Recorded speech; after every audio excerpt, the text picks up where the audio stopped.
How do you identify the right communities to engage with when promoting an institution? I think the first thing you need to ask yourself is how are you going to insert yourself into that community? I mean, think about it. If a community is almost like this sort of desert island, right, or island in the sea, and if you just rock up there one day, sort of telling people what you do and trying to insert yourself into it, it ain't going to go well, right? They're going to ask you to leave. So I think the first thing to do is, do your research and work out what the audience fit is. And you can tell that by not, getting involved in the community. You can usually just see it from like a bird's eye view, can't you? But when it comes to engaging with this community, you probably shouldn't start out by promoting what you're about. I think the first principle you should deploy is, thinking about the audience who live there. What would they find valuable? And I'd probably argue, just like a content marketing strategy, if you're trying to get influence in these places and be someone who is respected there, you're looking at between 6 and 18 months, right? This is how long these things take, and trust can't be rushed. And I certainly can't think of any good marketing strategies that have kind of started by just kind of hitting the community on the head until they make a decision.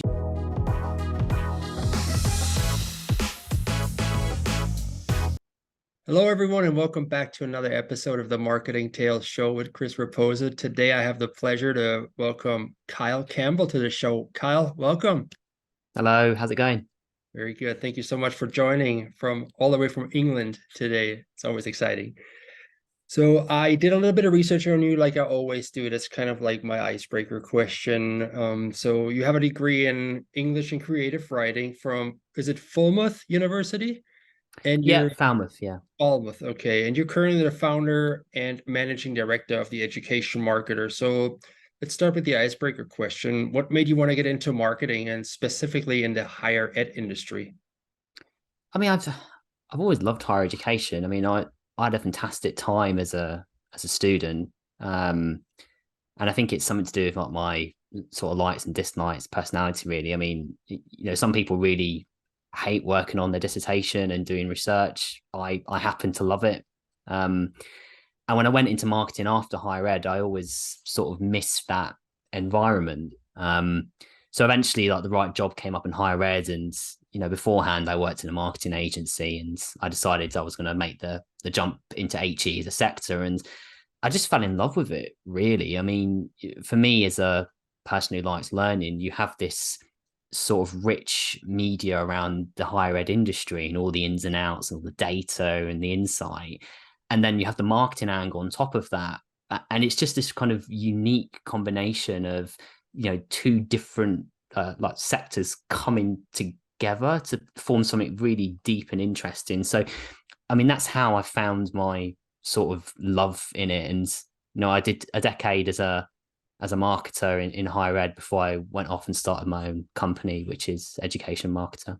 Okay, yeah, it's always relevant and important to find something you love and then go all in with that. And I've noticed since I've started in the higher ed industry as on the vendor side, the collaboration within higher ed marketers is so incredible. People like to share ideas, bounce ideas off of each other, and not keep it to themselves. So I appreciate that about higher ed. Yeah. Touched on the higher ed marketer, your company. So can you tell us a little bit about that company, why you started it, and what do you offer?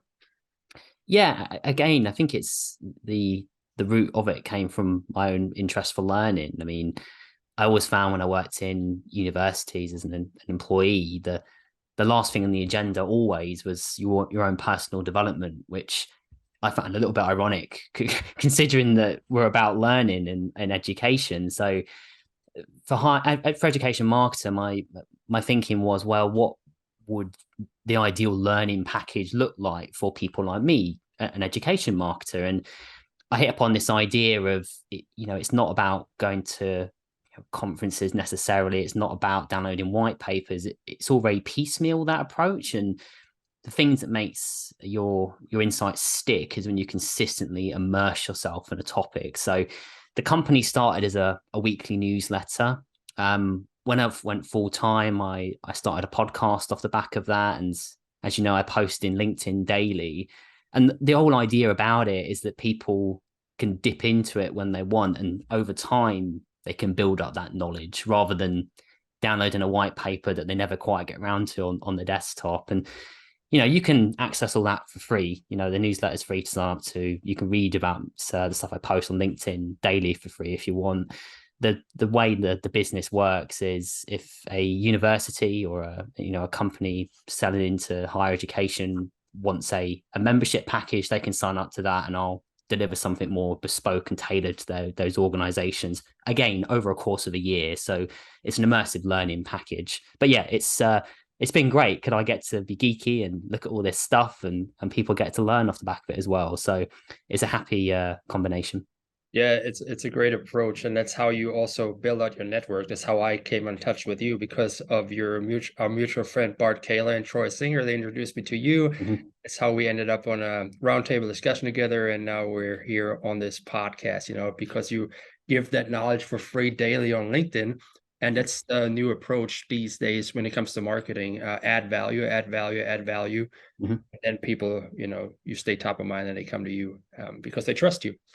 Yeah, you're 100% right. I mean, content is marketing these Mm. days. For me, the two aren't separate, and we still run marketing campaigns, and I get that. But if you really want to be the person that someone thinks of when they got a problem, you kind of have to show up pretty regularly and add value to their lives, or at least their profession.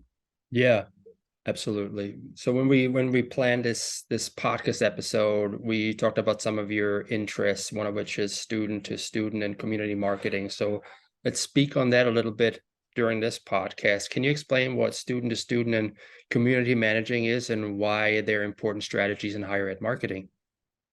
Yeah, I mean, at the most basic level, and I think for any organization, there's definitely been this shift now to your customers, the marketer, and if you're not using your brand as a platform to raise the profile of the customer voice, you're missing out. Because we've seen probably over the last of the history of marketing, really. I mean, the marketing started out in a place where the brand had all this control, and to access information about products, you had to go through a gateway that was controlled by the brand, whether that's a sales representative or whatever it was. But over the years, and because of the explosion in the internet, all of this stuff is now publicly available. And when a prospect gets in touch with you, if you're in higher education, a student, they probably learned everything they need to learn about you before they have that conversation. And for me, this is where the peer-to-peer angle comes in. And ideally, to share that information and to give that extra layer of insight to a customer, to a student, they want to have a conversation with someone like themselves that's in a similar part in the journey. And as a brand, as a university, we really need to be facilitating those conversations, or they will happen anyway without you in the loop. It's probably better if they happen on your website, where you at least have some element of control. So on the peer-to-peer angle, yeah, it's like platforms like UniBuddy, the ambassador platform, or whatever. The community side of that's a little bit more complicated, because that's where you give up a lot more control. These are conversations that happen on third-party websites and different forums, and we'll probably touch on those in a bit. But that's the area that probably requires a lot more sort of faith and a bit more strategic thinking at the same time. Mm-hmm. Yeah, I think I've heard it on the Higher Ed Marketer podcast, the Zemi app. I think that's one of them. It's like a community app for students to talk about, to meet other students that are interested in a particular school, to share ideas, bounce back experiences, whether they have been to campus or not, and if somebody else wants to know more about it. But yeah, it's all about that social proof and that trust, and people buy from people and not from companies, right? So if you have somebody that's like your friend, I'd go to my friend first to ask, how they experience an institution, or that's why platforms like Glassdoor are so relevant these days when people look for a job.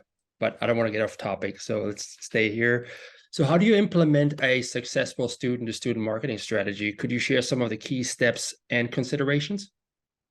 Yeah, I mean, certainly. I mean, just bouncing off the back of your last comment there, you mentioned Zemi. They have this wonderful understanding of peer-to-peer, in as much as when you're setting up some of these strategies, our default view is to set up a peer-to-peer conversation between a prospective student and a current student. But actually, through Unibody's research and through Zemi's research, that's not what a student understands as a peer-to-peer conversation. The understanding of peer-to-peer is with someone else at a similar point in the journey. I think Unibody revealed that 56% of students wanted to speak to, they found it more valuable to speak to another prospective student considering the same institution than actually a student who was already there. So I think that's the first thing you need to work out is when you're setting these peer-to-peer strategies is, what conversations are you trying to facilitate? Because you might put a lot of emphasis on like saying, oh, we need to get our students to talk to prospects, but actually that might not be the prospects, the student or the type of person that student wants to hear from. There's other ways as well. And I think an overarching theme for me, I'm thinking about community strategies, peer-to-peer strategies, is what do we understand a community as? And quite often in marketing, when we say the word community, our brains lock into this idea of a digital channel, and it's not necessarily like that.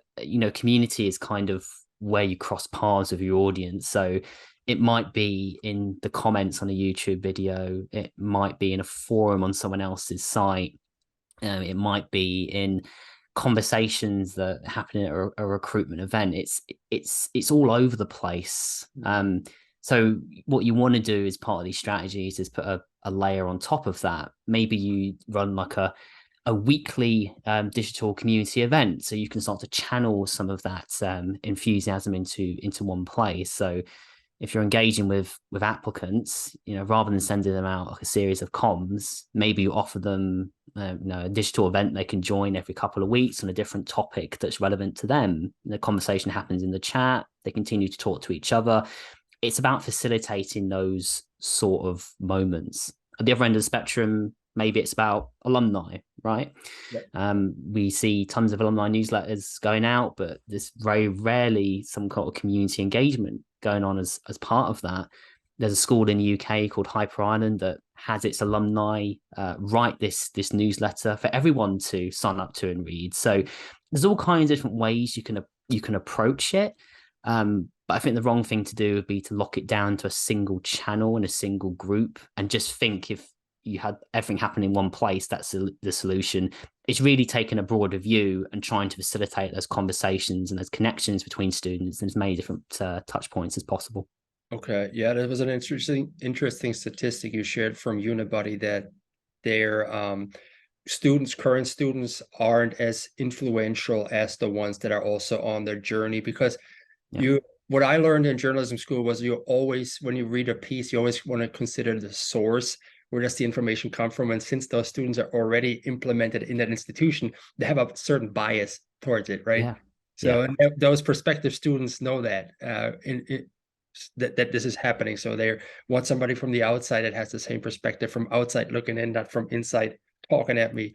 So let's talk a little bit more about the roles of student ambassadors or influencers and how they play into the student marketing strategy. How do you select those students? And how do you support these individuals if you go that route? Yeah, I mean, it's an important thing to consider because, often when we think about creators and influencers, we tend to focus on those student content creators that we have in-house. And, often the most potential in ambassador market, in influencer marketing doesn't come from that smaller group. I can think of a great university. It's got its head around this. It's in Prague. It's called Anglo-American University, and they've partnered with a TikTok influencer who has driven them like 61 applications in a year through like an official partnership. And the reason the university discovered that influencer and then partnered with her was because they noticed on applications coming into university, students were consistently writing down this influencer's name as a means of which they discovered that institution. So, the first thing you need to do really, if you're trying to find these people, is how about you just look in your CRM and see if they're being mentioned. To do that, you probably need to ask your students how they heard about you. That's quite an important thing to put in your application forms. Not a lot of institutions do it. which is a big miss in my opinion. The other way to do it is more conventional means. You can search certain hashtags that are popular. You could search potential influences in certain areas. So, for instance, if you are, a school based in a certain region of the world, like Europe, like Anglo-American University, the influencer was sending them traffic was a student at their school, but her creator mission, if you like, was to educate students in America how affordable an education in Europe could be. Her whole account was built around this. And for that school, it's happy days because her creator mission's completely aligned with that university. So, yeah, I mean, you can search hashtags, but also just look and see what insight you can get from your student body. Are they mentioning these key people? And if they are, you want to pin them down quite quickly and get them into a partnership, because tons of value. I mean, this campaign that they did with this influencer in a single year, like the return on investment is like 900%. It's crazy. You don't get that from a Google ad. Yeah, 100%. And it's a good point. Thank you for sharing that. Now, another way to support these individuals that I've learned by having a conversation with Eddie Francis. I don't know if you know him. He was the marketer at Dillard University when I interviewed him a couple of months ago, and he started something called Write Your Legacy strategy and campaign, which is students and alumni, they share their experience about their time at Dillard with prospective students. And he mentioned the importance of having brand guidelines when you partner with these influencers or these student ambassadors. What are your thoughts on that? Given those, for example, that person that you just mentioned in Prague with that influencer, do you think she has brand guidelines, or she just go as she pleases? I mean, she'll probably have some sort of guidance from the university on how she talks about them, but the reason that initiative worked was because she was already sending them students.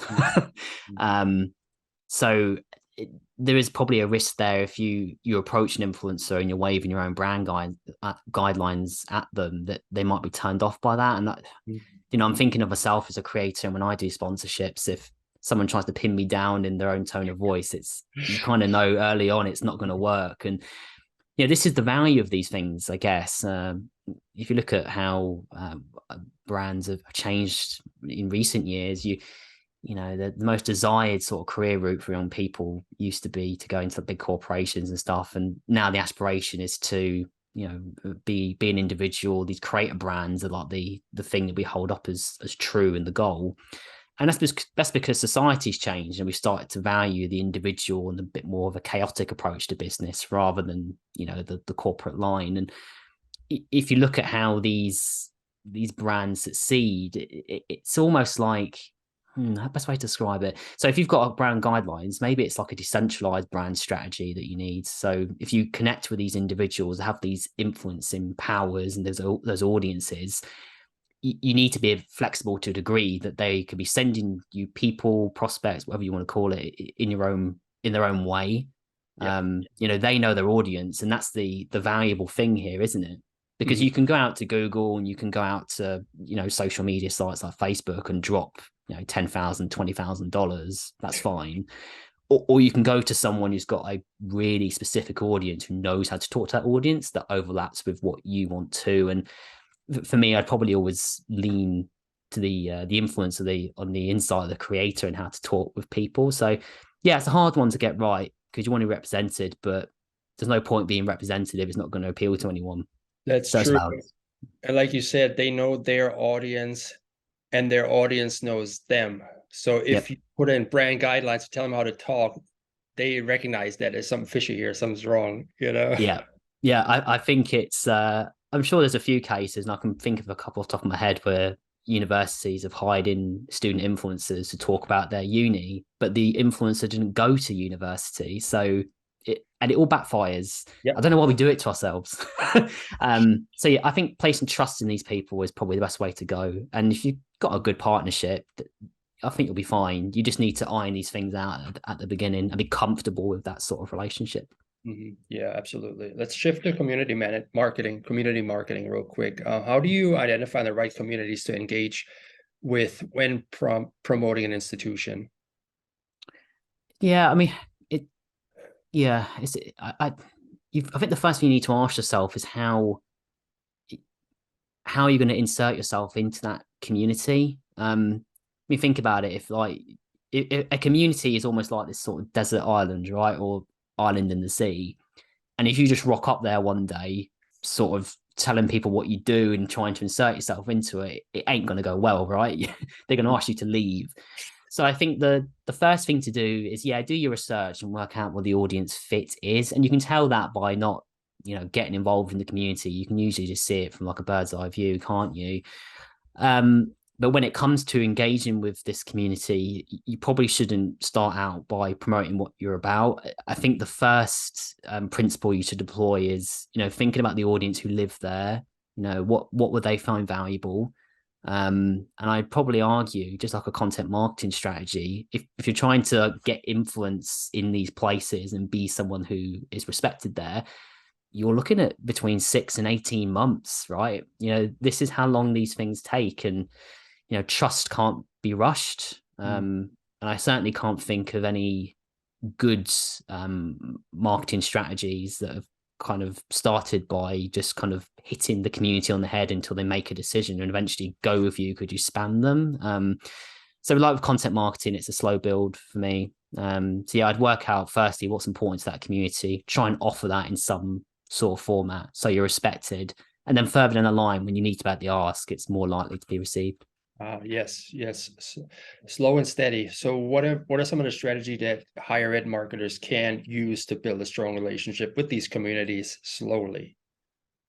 I mean, if you think of the stuff that I do with my business, I mean, I'm hyper focused on just delivering value to my audience every day. So, if you're trying to connect with young people who have an interest in, I don't know, creative writing or something along those lines, can you offer maybe smaller packaged piece of the content that help them be better at that? So if you join into a student community or a community interested in taking on like an English degree or a creative writing degree, can your university package up a series of short courses, other residentials, all of which you'd offer like for a lower price or for free, just to help them explore that side of themselves and see if that's a good fit? And naturally, if they feel you are a good fit when it comes to applying, they're probably more likely to think of you. And when I think about things like this, I think of East Carolina University. They recognize that a lot of young people want to go into the creator economy, so they partnered with Mr. Beast to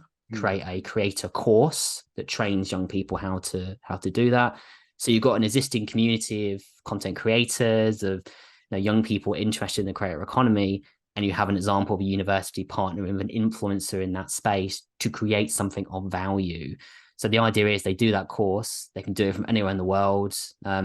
It's charged, but it's not the cost of a full program.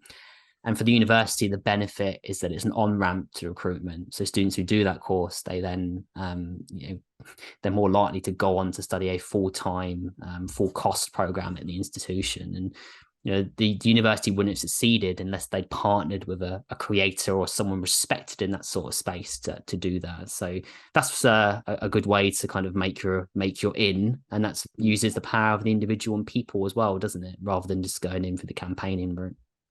Absolutely. Yeah, you give that value, and you give that, you mentioned that on your LinkedIn page before, that try before you buy sort of thing. It's not like it's full on, I am admitting myself to this institution for 4 years or whatever it is. I'm going to try it out, see if I like it, see if I'm a good mission fit, see if I'm a good cultural fit, and then I can make that decision. And I also like the strategy that you have with your newsletter, that you continuously give that value without having that hard sale in it. And that's what I did when I offered that ChatGPT webinar with you, Bard, Troy, and Caroline. As you mentioned, right, I had this third-party moderator. There was nobody from our company except me, but I didn't pitch anything. So there's nothing about our product in there. It was more about just adding value to the community, higher ed community, on a topic that's really hot and relevant right now.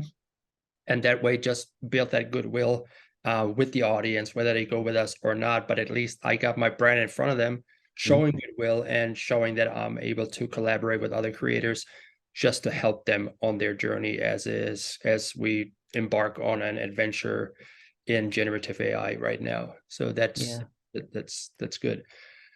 I really wish more brands would think the same way. Because as a brand, typically you have buying power and you have the infrastructure and the tools and hopefully the audience as well to give creators and thought leaders these platforms. And I just think that's a much better way to be thinking about, like you said, webinars or various events than, you know what it's like. Sometimes you join a webinar and you're sitting there 10 minutes before you actually get through to the content. And it's just not a way to do it in 2023. Yeah, absolutely. Let's talk about social media a little bit because we're both on LinkedIn. How does social media fit into your content strategy, and how do you leverage it to engage the higher ed audience? Yeah. If you go on LinkedIn and you post about products, people just think you're trying to sell them something, right? And it's a shame because sometimes your product can actually add value to people, but it's just not the way to do it. And what I've discovered is, if you're publishing content that articulates someone's problem, shows them that you hear them and you recognize some of the troubles or the aspirations that they have day to day, that's the fastest route to growing trust. And I'm, let me be clear, I'm not just doing it to grow trust and then sell something to someone, right? I'm doing it because I've experienced these issues myself, and as I said at the beginning, that I kind of want people to be able to dip into LinkedIn, take a little bit of insight, and then make their day just a little bit better. If they can just take an idea and implement it, amazing, right? I think the other key thing to remember with these channels is they offer incredible scale. Digital is all about this revolutionary digital distribution channel, okay? And in the past, if you thought about thought leadership and getting yourself known, you had to go to events, stand on a booth, hope someone would come by, or you'd pay a lot of money to go and speak somewhere. But you can go into LinkedIn now when you can just get in front of an audience every day. And the way I think about it is that, yeah, I go to events and I think they're really valuable, but they're only valuable because I've built that incredible network on LinkedIn. So I can go onto LinkedIn and do a keynote speech every day. I don't need to go through these gatekeepers anymore. And if only people understood the power of that, it's been transformational for my business. I mean, the newsletter has been amazing, right? But actually going into a discovery network every day and sharing what it just helps highlight to people what you want to be known for, how you can add value. So when they are ready to buy, they just reach out to you. I don't do any campaigns. I don't run any ads. People reach out to me when they know I can fix a problem, and then at that point I'm happy to help. And I don't want to be a pushy person, so I'd rather them do it that way. Yeah, you've gained a lot of earned media through your approach. And that's one more time to refer back to our panel discussion, because we just had that together. It's because of our mutual connections on LinkedIn. I didn't know you. I mean, I saw your content, but I didn't have a relationship with you until Bart Kaler invited you or asked you to come on the ChatGPT panel discussion. That's how we formed a relationship that way, and that's how you got in front of 160 higher ed people that may have not heard about you in the past. So that's also relevant right there. So if you continuously show up, other people see you that may want you in their event to have you speak, and you don't even have to leave your home to do so. Nope. I can stay in my Nintendo room. So exactly. Happy days. So as we close the episode here, what is one important lesson if you have learned over the course of your marketing career that you can share with the audience? I mean, the massive unlock for me was just audience first. I mean, we spend so much time thinking about campaigns and interrupting people that I think we forget that we don't like that ourselves. So, starting out with content marketing, I think I learned that patience is important. You've got to earn those relationships, and if you actually think about your audience and put their problems first and give them the value that they need, they're more likely to trust you as that person they get in touch when they need to purchase a product, when they need a service. And at the moment, we don't measure that way. We measure typically on the performance of individual campaigns, and I don't think it's the way to go. I think you need to be patient. I think you put out value as often as you can, and then you measure your campaigns holistically overall. So yeah, I think content marketing, thinking audience first, have been the key unlocks for me. Absolutely. I totally agree with that. So we've talked a lot about education here on this episode today. What are two books you recommend anyone should read to become a better marketer? Okay. I'm gonna try and maybe my toys not fall down on top of me here. Hold on. Right. So for me, there's two. This is essentially a book to freedom if you're a content creator.